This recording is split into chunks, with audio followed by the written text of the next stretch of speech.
Bom, pessoal, continuando aqui. Sim, aí Vargas era um ditador, mas forma, o que acontecia no mundo nessa época? O Brasil estava prestes a uma Segunda Guerra Mundial, como aconteceu em 1939.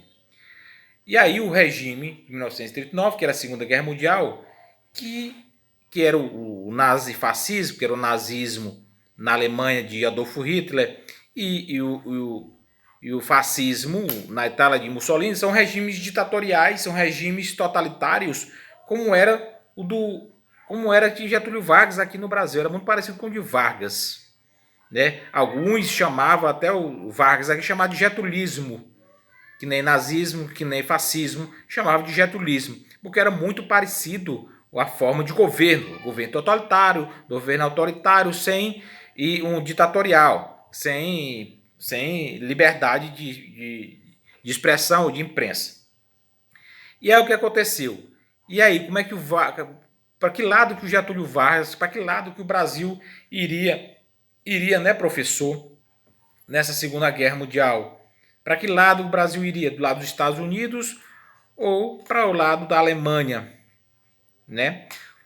Os Estados Unidos, que sempre foram nossos parceiros econômicos, também a Alemanha, a certo momento, era nossos parceiros econômicos também.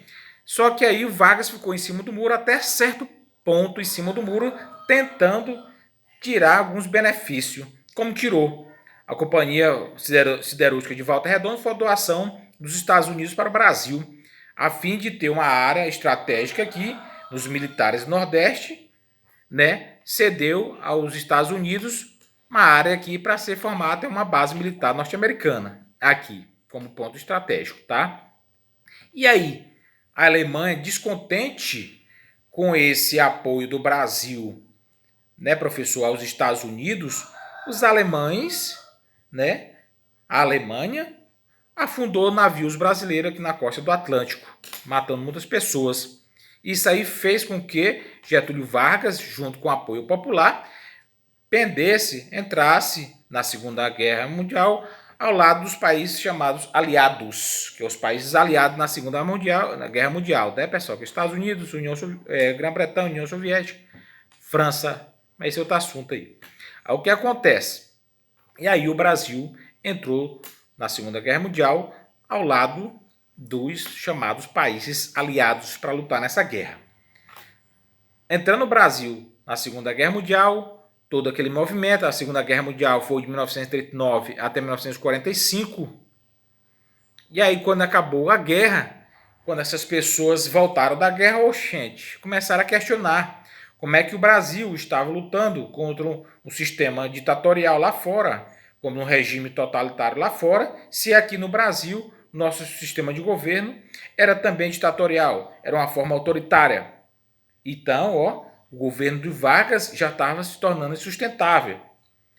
E aí o Vargas tentou também dizer, não, rapaz, agora eu vou ter uma abertura política, eu vou organizar umas novas eleições em 1946, vou abrir o Congresso, vou liberar eleições para os governadores, que até então não tinha eleição para governador, eram interventores nomeados pelo Vargas.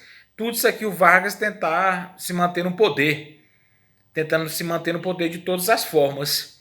Mas aí uma junta militar disse, não, Vargas, você não tem condições de se manter no poder dessa forma, mas depuseram o Vargas, tiraram o Vargas do poder. Tudo bem, pessoal, ó, ele ficou de 1930 até 1945, tudo aqui no poder. Ele tentou se articular de todas as formas de se manter no poder, mas não conseguiu. Tiraram o Vargas em 1945, após a Segunda Guerra Mundial, e colocaram, né, o presidente do Supremo Tribunal Federal, que era o José Linhares, como, né, até aconteceu novas eleições, que aconteceu, que aí é outro assunto de outra aula, que saiu vitorioso o Eurico Gaspar Dutra, que foi o governo de Dutra. Depois do governo de Dutra, aí de novo volta Getúlio Vargas ao poder, agora sim eleito pelo povo, pelo braço do povo. E aí, mas são assuntos de outras aulas, até o suicídio dele. Vamos ver tudo isso aí devagar, tá? Porque é muita coisa.